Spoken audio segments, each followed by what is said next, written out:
Hi, welcome. You have reached the open house for Kim Steele, Miss Steele's art classes here.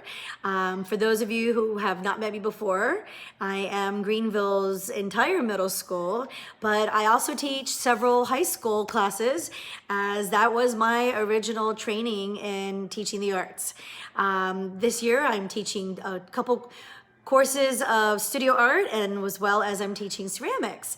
But for the very first time, we are offering an entire year for ceramics with covering both the beginning, basics, half a year that we've done in the past.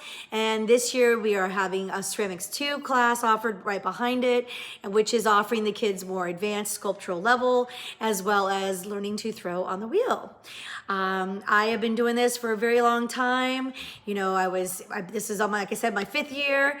I am, 6 years from Pasadena, came out from Pasadena, California, and then I spent several years at Bishop McGinn High School, downtown Albany.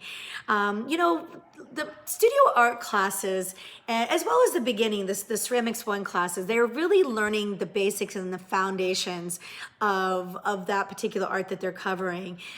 For studio art class in particular, they are covering a lot of the elements of art and principles of design.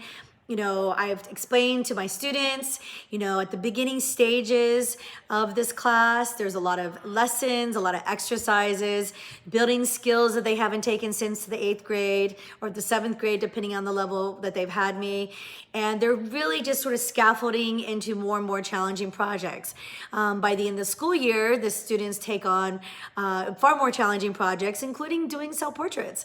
And, it's great because I see students who start out with kind of a little nervous about taking the arts, and then they produce artwork that, when they're able to produce artwork that looks just like them. So yeah, I'm excited for this new year. It's a little bit easier. I mean, yes, we're still wearing our masks, but for the most part, there's a little bit more freedom in the classroom. They get to sit more together with only 3 feet apart instead of 6. They can go and get their supplies one at a time, which is great. Before, I only had supplies sitting on the counters. Now they can actually use the supply doors and whatnot. So things are better. I feel good about this year.